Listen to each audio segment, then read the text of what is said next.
Hi friends, it is Arjun sir and once more I welcome you on my YouTube channel JNV Arjun sir. Today we have the second part of the topic active and passive voice. आज हम active and passive voice के second part में interrogative sentence को study करने वाले हैं। अगर हमारा कोई इंटरोगेटिव सेंटेंस दिया हो और उस इंटरोगेटिव सेंटेंस को हमें पैसिव वॉइस में चेंज करना हो तो कौन कौन से रूल्स को हमें फॉलो करना पड़ता है, आइए हम लोग कैटेगरी वाइज उसको जानने का प्रयास करते हैं। सबसे पहले हम लोगों को सीखना होगा कि यदि हमारा कोई एक्टिव वॉइस का सेंटेंस लिखा हुआ है और ऐसा एक्टिव वॉइस जिसकी शुरुआत क्वेश्चन वर्ड से हो रही है और जब हमने उस एक्टिव वॉइस को पैसिव वॉइस में चेंज करना होगा तो हमें उसमें से क्या फॉलो करना है नियम को वो हम जानते हैं। तो हमारे एक्टिव वॉइस का फॉर्मूला है question word helping verb plus subject note main verb object other word and at last question mark. अगर इस फॉर्म में हमारा कोई भी इंटरोगेटिव सेंटेंस दे रखा है और जब हमने इस प्रकार के सेंटेंस को पैसिव में चेंज करना हो तो आप ध्यान रखें उस क्वेश्चन वर्ड को जैसा का तैसा रखें और जब हेल्पिंग वर्ब दिया हो तो हम भी हेल्पिंग वर्ब का यूज करें। लेकिन जो सबसे महत्वपूर्ण बात सीखने वाली है वो ये है कि जब हमारा सेंटेंस एक्टिव वॉइस में लिखा होता है तो जो हेल्पिंग वर्ब का यूज किया जाता है वह हमेशा उस सेंटेंस के सब्जेक्ट के अनुसार किया जाता है। जबकि अगर हम बात करें पैसिव वॉइस की तो पैसिव वॉइस में जो हेल्पिंग वर्ब यूज की जाती है वो हमेशा यूज की जाती है ऑब्जेक्ट के अकॉर्डिंग। तो दोनों में डिफरेंस रहेगा। एक्टिव में हमारा सब्जेक्ट के अकॉर्डिंग हेल्पिंग वर्ब, जबकि पैसिव में हेल्पिंग वर्ब लगेगी ऑब्जेक्ट के अकॉर्डिंग। उसके बाद main verb object other word और जैसा भी सेंटेंस के अंतर्गत मेन वर्ब का यूज किया गया हो उस मेन वर्ब के अकॉर्डिंग हम लोग सब्जेक्ट से पहले प्रीपोजिशन का यूज करते हैं और सेंटेंस के अंत में जो क्वेश्चन मार्क लगा उस क्वेश्चन मार्क का यूज करते हैं। तो दोस्तों हम लोग जो हमारे पास एग्जाम्पल है उनको हम लोग फॉलो करते हैं। सबसे पहला हमारा एग्जाम्पल लिखा है why does she do this work और हमने इस सेंटेंस को पैसिव में चेंज करना है।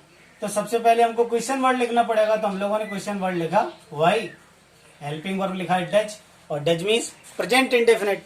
और अगर मैं हेल्पिंग वर्ब की बात करूं helping verb of passive voice तो हमने ये सीख रखा है कि अगर इंडेफिनिट का कोई भी हमारा टेंस है और हमने उसको पैसिव वॉइस की हेल्पिंग वर्ब यूज करनी हो तो हम उसके कॉन्टिन्यूअस की यूज कर देते हैं। ऐसे अगर कॉन्टिन्यूअस का टेंस दिया है तो हम लोग कॉन्टिन्यूअस की यूज करते हैं, उसमें जोड़ देते हैं हम लोग बीइंग। अगर बात करें हम लोग परफेक्ट की तो परफेक्ट के साथ भी आप उसके नेक्स्ट टेंस की हेल्पिंग वर्ब यूज करते हैं, दैट इज परफेक्ट कॉन्टिन्यूअस। इस प्रकार जो हमारे यहाँ वाक्य लिखा है प्रेजेंट इंडेफिनिट में why does she do this work, here helping verb is does. और जब हमारा डज है वो प्रेजेंट इंडेफिनिट में और हम जानते हैं कि इंडेफिनिट का कोई टेंस हो तो हमने उसकी कॉन्टिन्यूअस की यूज करनी पड़ेगी। तो प्रेजेंट का इंडेफिनिट है तो प्रेजेंट का कॉन्टिन्यूअस का हेल्पिंग वर्ब बनेगा is are am. By the way अगर ये हमारा टेंस पास्ट इंडेफिनिट में होता तो हम लोग पास्ट कॉन्टिन्यूअस की हेल्पिंग वर्ब यूज करते। अगर हमारा ये वाक्य यदि bye the way future indefinite में होता तो हम लोग इस वाक्य में पैसिव वॉइस के रूप में उसकी जो हेल्पिंग वर्ब यूज करनी होती वो फ्यूचर कॉन्टिन्यूअस की हेल्पिंग वर्ब यूज करनी होती। तो दोस्तों प्रेजेंट इंडेफिनिट में सेंटेंस लिखा और प्रेजेंट कॉन्टिन्यूअस में जब इसकी हेल्पिंग वर्ब को यूज करना होगा तो प्रेजेंट कॉन्टिन्यूअस की हेल्पिंग वर्ब हमारी बनेगी इज आर एम। और हमने पहले से सीख रखा है कि हेल्पिंग वर्ब जब भी आप पैसिव में लिखें तो उसको ऑब्जेक्ट के अकॉर्डिंग लिखें और इस सेंटेंस का ऑब्जेक्ट है दिस वर्क और this work is a singular number so we have to use is as the helping verb of passive voice. एक वचन के अकॉर्डिंग हमने इज लगाया, बात आती है ऑब्जेक्ट की, ऑब्जेक्ट है हमारा दिस वर्क सो हम लोगों ने लिखा दिस वर्क। आगे हमने नॉट यूज करना है, सेंटेंस में नॉट कहीं है नहीं, बात करते हैं मेन वर्ब की। मेन वर्ब है हमारा डू। और जब सेंटेंस पैसिव वॉइस में लिखना होता है टेंस कोई सा भी दिया हो हमने उसकी थर्ड फॉर्म यूज करनी होती है। सो हमारे मेन वर्ब का थर्ड फॉर्म हुआ डन। अब यूज करना है हम लोगों को अदर वर्ड। इस सेंटेंस में अदर वर्ड कुछ भी है नहीं। अब बात करते हैं प्रीपोजिशन की तो हमारे सेंटेंस का मेन वर्ब है डू और डू के अकॉर्डिंग प्रीपोजिशन लगेगा बाई और सब्जेक्ट हमारा है सी और हम सब्जेक्ट का बना देते हैं ऑब्जेक्ट और बाद में लिखेंगे क्वेश्चन मार्क हर। सो हमने हर लिखा क्वेश्चन मार्क लगा दिया, सेंटेंस बनकर तैयार हो गया why is this work done by her. अगला सेंटेंस लिखा है how will you call them. हम इस सेंटेंस को चेंज करते हैं पैसिव वॉइस में। हमने सबसे पहले क्वेश्चन वर्ड लिखना, हमने क्वेश्चन वर्ड लिखा, हेल्पिंग वर्ब लिखना है, हेल्पिंग वर्ब दिया तो हम भी हेल्पिंग वर्ब लिखेंगे लेकिन हेल्पिंग वर्ब ऑब्जेक्ट के अकॉर्डिंग। ऑब्जेक्ट लिखा है देम और देम हमारा ये फ्यूचर इंडेफिनिट है, विल लगाए तो मेन वर्ब का फर्स्ट फॉर्म और इंडेफिनिट में उसकी कॉन्टिन्यूअस की हेल्पिंग वर्ब यूज करनी है तो फ्यूचर कंटिन्यूअस का हेल्पिंग वर्ब बनेगा विल बी और शैल बी। और हमारा ऑब्जेक्ट लिखा है देन, सब्जेक्ट बनाएंगे तो सब्जेक्ट बनेगा इसका दे, और दे के अकॉर्डिंग भी विल बी का यूज किया जाएगा। सो हमने हेल्पिंग वर्ब लिखा विल। और दोस्तों याद रखें इसका हेल्पिंग वर्ब विल भी है। हम केवल एक ही पार्ट को, हेल्पिंग वर्ब के केवल एक पार्ट को आगे रखते हैं, जो उसका सेकंड पार्ट होता है हम उसको जस्ट मेन वर्ब से पहले लिख देते हैं। मैं यहाँ लिख देता हूँ second part of helping verb. अगर हेल्पिंग वर्ब हमारा एक से अधिक पार्ट में लिखा है, जैसे by the way has been, have been, एक हैज पार्ट, एक बीन पार्ट, एक हैव पार्ट, एक बीन पार्ट। अगर पास्ट की बात करें तो हैड बीन, एक हैड और एक बीन। फ्यूचर की बात करें तो विल बी, शैल बी, एक पार्ट विल, एक पार्ट बी, एक पार्ट शैल, एक पार्ट बी। ऐसे विल हैव और शैल हैव, तो एक पार्ट विल और एक पार्ट हैव। इसी प्रकार हमको फर्स्ट पार्ट को आगे रखना होता है हेल्पिंग वर्ब के रूप में, और उसका जो सेकंड पार्ट बच जाता है हम उसको जस्ट मेन वर्ब से पहले यूज कर लेते हैं। तो हमारा सेंटेंस लिखा है how will you call them, हमने हेल्पिंग वर्ब यूज करना है, तो हमारा हेल्पिंग वर्ब बना विल बी, हमने यहाँ विल को लिखा। नेक्स्ट पार्ट हमारा बच गया बी, हम इसको लिख देंगे मेन वर्ब से पहले, लेकिन फॉर्मूला देखते हैं फॉर्मूला क्या मांगता है, ऑब्जेक्ट। और ऑब्जेक्ट हमारा देम लिखा है, हमने मालूम है कि ऑब्जेक्ट को क्या बनाना है, सब्जेक्ट। सो हमारे देम का सब्जेक्ट बना दे। बात करते हैं नॉट यूज करना है, सेंटेंस में नॉट है नहीं। मेन वर्ब की बात करते हैं, मेन वर्ब है हमारा कॉल, लेकिन इस मेन वर्ब से पहले हमें यूज करना है the second part of the helping verb and that is be. हमने बी को यूज किया, मेन वर्ब को यूज करना है, मेन वर्ब है हमारा कॉल, हमने कॉल का थर्ड फॉर्म यूज किया कॉल्ड, प्रीपोजिशन यूज किया बाई, और यू का ऑब्जेक्ट बनाया यू, और एंड लास्ट क्वेश्चन मार्क। बात करते हैं example number third, when did I give you this pen. हमने क्वेश्चन वर्ड को पहले यूज करना, तो हमने क्वेश्चन वर्ड लिखा व्हेन। हेल्पिंग वर्ब की बात करते हैं, हमारा डिड लगा है पास्ट इंडेफिनिट, इंडेफिनिट के उसी कॉन्टिन्यूअस की हेल्पिंग वर्ब मींस बाज वर्ब। हम ऑब्जेक्ट देखते हैं, हमारा ऑब्जेक्ट लिखा यू, और दो ऑब्जेक्ट है हमारे, तो हमने पहले अगर यू को हम मान लें बाय द वे ऑब्जेक्ट, तो यू हमारे बहुवचन का है तो हेल्पिंग वर्ब लगेगी वर। ऑब्जेक्ट यूज करेंगे तो हमारा ऑब्जेक्ट बन गया यू। नॉट यूज करना है, नॉट इसमें है नहीं। मेन वर्ब की बात करते हैं, मेन वर्ब है गिव, थर्ड फॉर्म लिखा तो गिवन।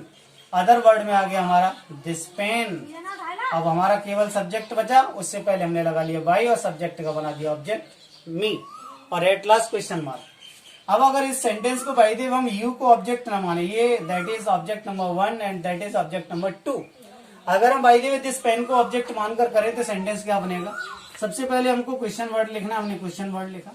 हेल्पिंग वर्ब लिखना, अब हेल्पिंग वर्ब हम लिखते हैं दिस पेन के अकॉर्डिंग, तो सिंगुलर नंबर का है तो हमने बाज लिखा। ऑब्जेक्ट की बात करते हैं तो हमने ऑब्जेक्ट को सब्जेक्ट बना लिया और हमने लिखा दिस पेन। नॉट की बात करते हैं, नॉट सेंटेंस में है नहीं, सेकंड पार्ट हमारा हेल्पिंग वर्ब का है नहीं। बात करते हैं मेन वर्ब की, मेन वर्ब है हमारा गिव, और गिव का थर्ड फॉर्म गिवन। अब हम बात करते हैं कि अब हमारा बचा अदर वर्ड। अदर वर्ड क्या बच गया, यू। तो दोस्तों एक बात आप याद रखें, जब भी कोई एक्टिव का सेंटेंस दिया हो और उसमें दो ऑब्जेक्ट लिखे हो, एक हमारा सजीव हो और एक निर्जीव हो, एक इनडायरेक्ट हो और एक डायरेक्ट हो, तो अगर हम निर्जीव कर्म को पहले लिख ले तो हमको सजीव कर्म से पहले एक प्रीपोजिशन यूज करना होता है टू, इसलिए हमने टू लिखा। और इसका अगला हमारा हमने लिखा सजीव अपना कर्म यू। प्रीपोजिशन की बात करें, प्रीपोजिशन बाई, सब्जेक्ट हमारा आई है, उसका ऑब्जेक्ट बनाया मी। इस प्रकार हमारा सेंटेंस बना when was this pen given to you by me. तो दोस्तों इस प्रकार से हम सेंटेंसेस को कर सकते हैं। इसी सेकंड पार्ट में इंटरोगेटिव सेंटेंस के अंतर्गत अब हम ऐसे इंटरोगेटिव सेंटेंस को स्टडी करने वाले हैं जिनका क्वेश्चन वर्ड व्हाट है।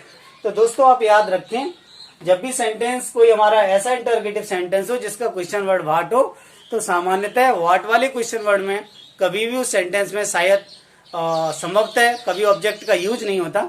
ऐसी बात नहीं कि यूज नहीं होता है, परमानेंटली नहीं होता है, सामान्यतः नहीं होता, लेकिन उसमें ऑब्जेक्ट दिया भी होता है। तो हम लोग ऐसे सेंटेंसेस को पढ़ने वाले हैं कि यदि ऐसा इंटरोगेटिव सेंटेंस जिसमें व्हाट के साथ कोई ऑब्जेक्ट न दिया हो, ऐसी स्थिति में हम ऑब्जेक्ट को एक वचन का मान लेते हैं। यदि वह वाक्य में नहीं दिया होता है लेकिन उसे पैसिव वॉइस में नहीं लिखा जाता। तो दोस्तों याद रखें, जब भी ऐसा इंटरोगेटिव सेंटेंस जिसकी शुरुआत व्हाट से होती है लेकिन उसमें ऑब्जेक्ट नहीं है, तो हम उस ऑब्जेक्ट को एक वचन का मानेंगे और ध्यान रखेंगे हम केवल उसकी कल्पना मात्र करते हैं कि वह एक वचन का है, लेकिन उसे वाक्य में कभी भी नहीं लिखते हैं। तो देखें आप, हमारा सेंटेंस लिखा है what is the, what easy learning. तो हमने पहले क्या करना है, क्वेश्चन वर्ड का यूज करना है। तो हमारा क्वेश्चन वर्ड गया व्हाट, हमने व्हाट लिखा। हेल्पिंग वर्ब लगाना है पैसिव वॉइस, हमारी हेल्पिंग वर्ब लगेगी। तो यहाँ इज लिखा, इधर लर्निंग है मीन्स कॉन्टिन्यूअस टेंस, और कॉन्टिन्यूअस में कॉन्टिन्यूअस का हेल्पिंग वर्ब यूज करते हैं, उसके साथ केवल आप बीइंग जोड़ते हैं, और हमारा ऑब्जेक्ट इसमें कहीं है नहीं। तो दोस्तों हम लोगों ने पहले ही सीख लिया कि अगर ऐसा इंटरोगेटिव सेंटेंस जिसका क्वेश्चन वर्ड व्हाट हो, लेकिन उस सेंटेंस में there is no object in that sentence, in this condition we suppose that the object of the sentence is singular number, so according to that object we have to use the helping verb।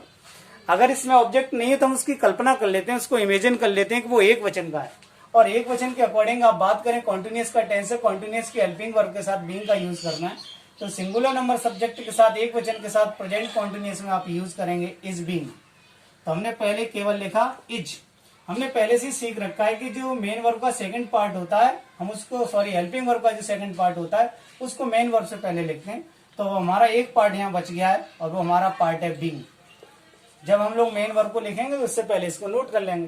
तो हमने is लिखा, बात करते हैं helping verb के बाद object use करना है, ऑब्जेक्ट को हमें लिखना नहीं है क्योंकि सेंटेंस में दिया नहीं है। नोट देखते हैं, नोट सेंटेंस में है नहीं, मेन वर्ब की बात करते हैं, लेकिन मेन वर्ब से पहले हमारा जो सेकंड पार्ट है हेल्पिंग वर्ब को हमने बीइंग लिखा। मेन वर्ब है हमारा लर्न, हमने थर्ड फॉर्म यूज करना है, सो हमने लर्न का थर्ड फॉर्म लिखा लर्नट। बात करते हैं सब्जेक्ट की, लेकिन सब्जेक्ट से पहले प्रीपोजिशन बाय, और सब्जेक्ट हमारा ही, और सब्जेक्ट का बना देते हैं ऑब्जेक्ट। इस प्रकार हमारा सेंटेंस बना what is being learned by him.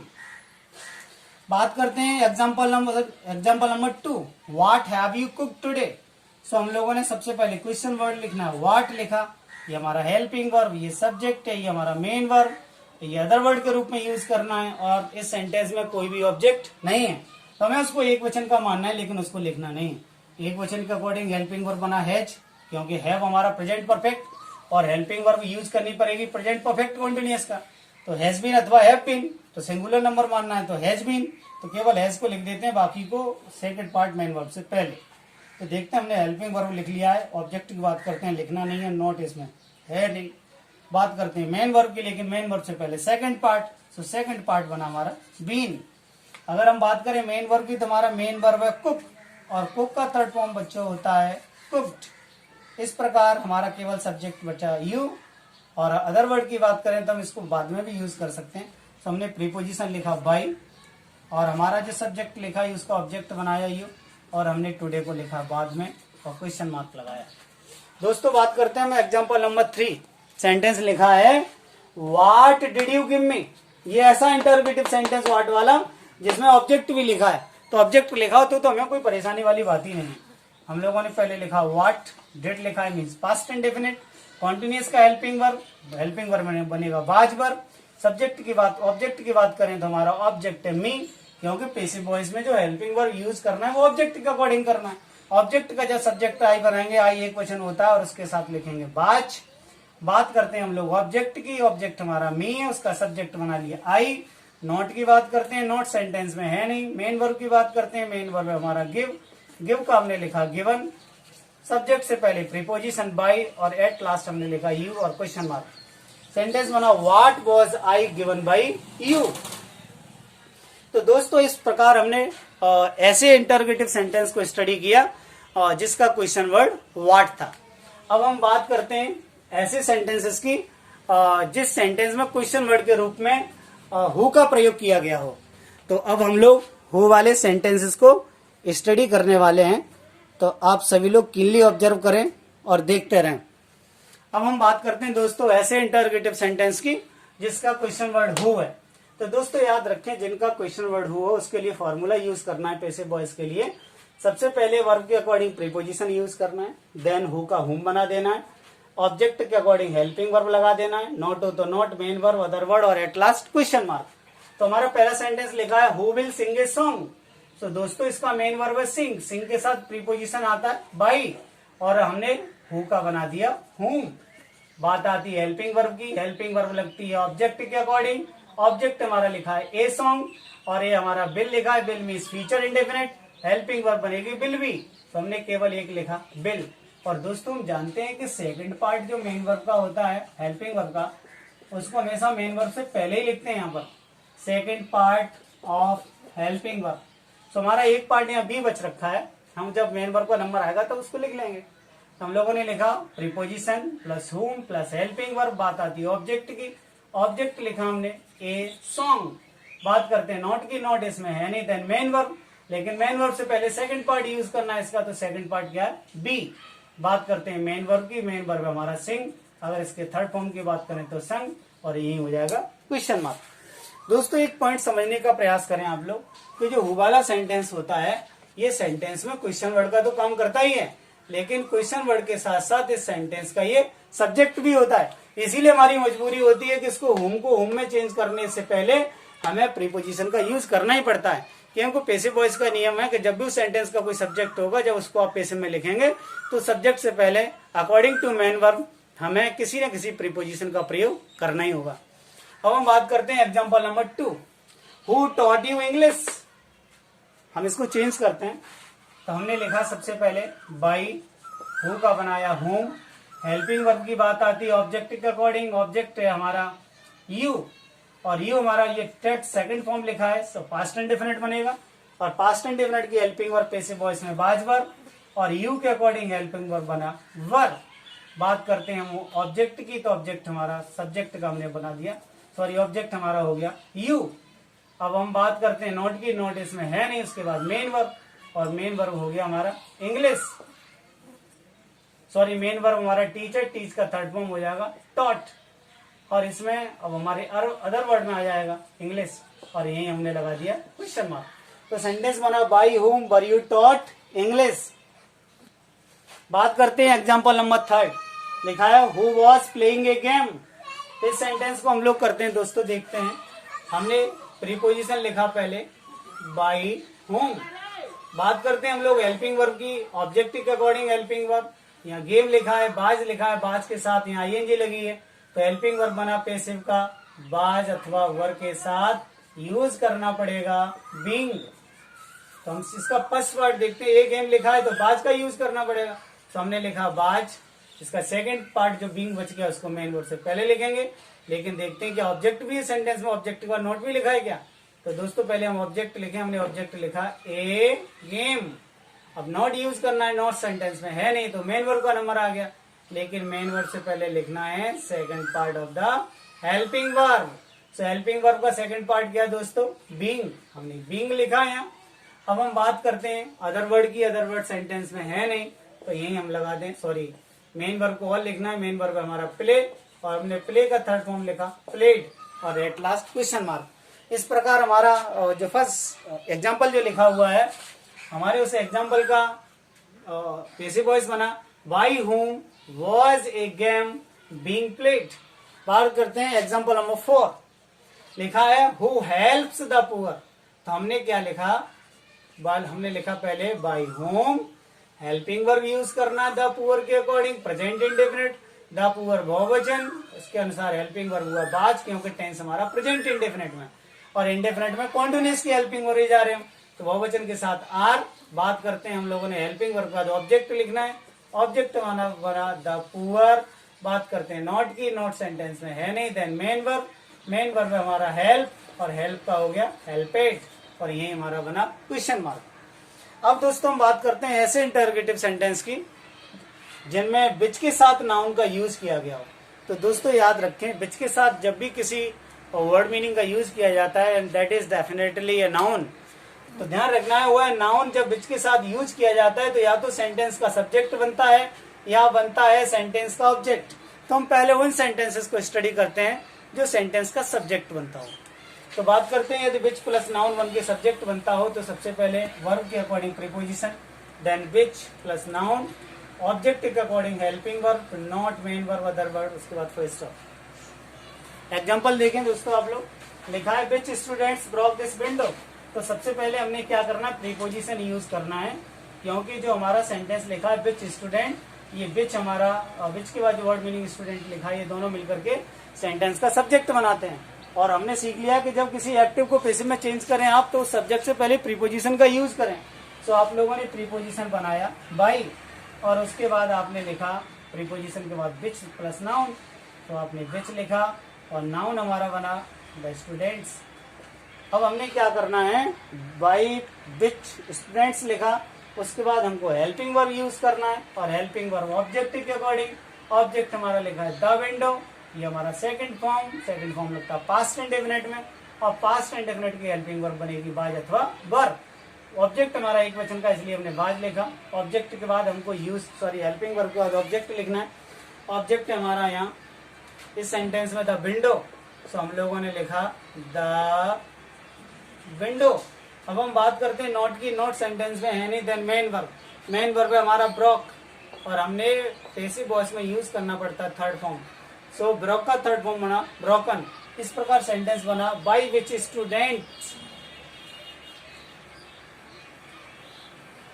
Was the window broken. अगला सेंटेंस लिखा है और विच player did not play this match. तो देखें आप, हमने क्या करना है, पहले प्रीपोजिशन यूज करना है। तो हमने प्रीपोजिशन यूज किया बच्चों बाई। हमने यहाँ लिखा बाई, आगे हम लोगों ने लिखा विच प्लेयर। अब सब्जेक्ट लिखने के बाद हमको यूज करना होगा according to formula helping verb, और हेल्पिंग वर्ब को ऑब्जेक्ट के अकॉर्डिंग यूज करना है। और ऑब्जेक्ट हमारा लिखा है दिस मैच, और हमारा डिड नॉट लगा है पास्ट इंडेफिनिट, यहाँ भी हेल्पिंग वर्ब बाज वर्ब बनेगा, और विच के साथ आप यूज करेंगे वॉच।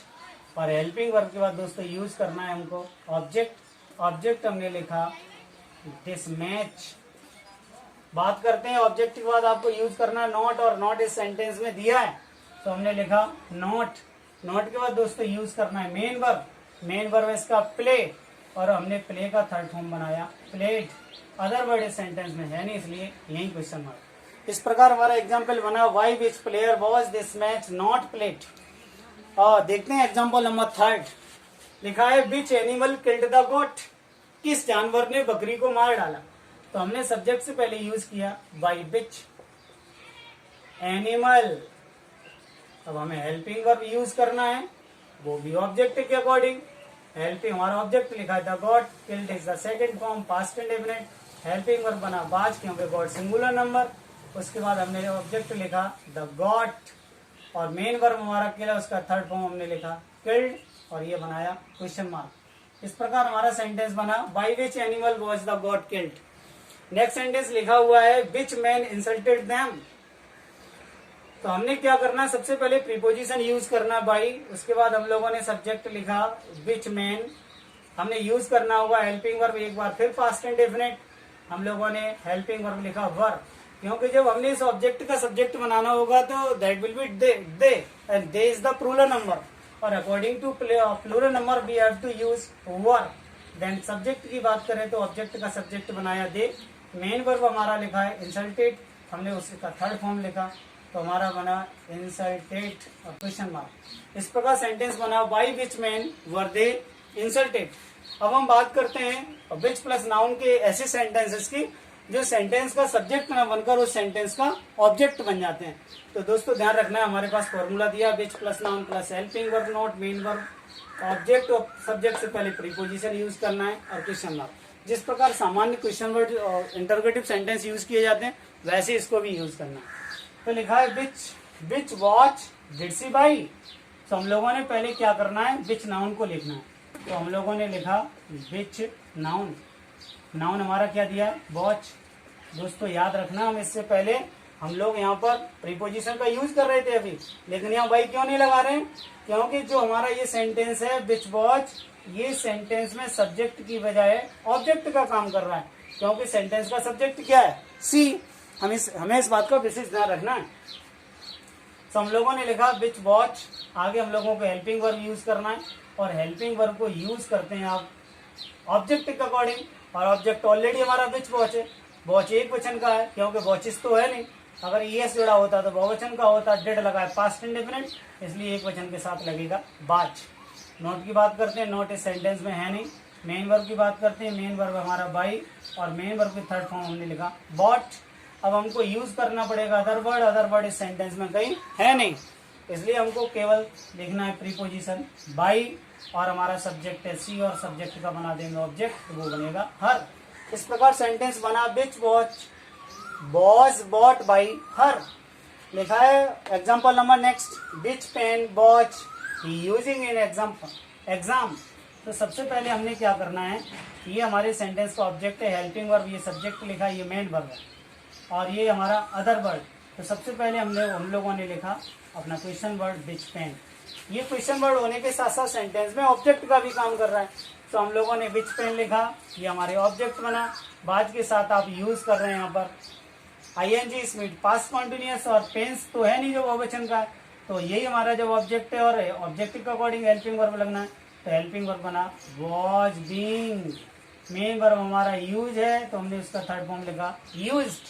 अदर वर्ड की बात करें तो इन एग्जाम, प्रीपोजिशन यूज किया बाई, और सब्जेक्ट हमारा ही है, उसका ऑब्जेक्ट बनाया हमने हिम, और यही लगा दिया हम लोगों ने क्वेश्चन मार्क।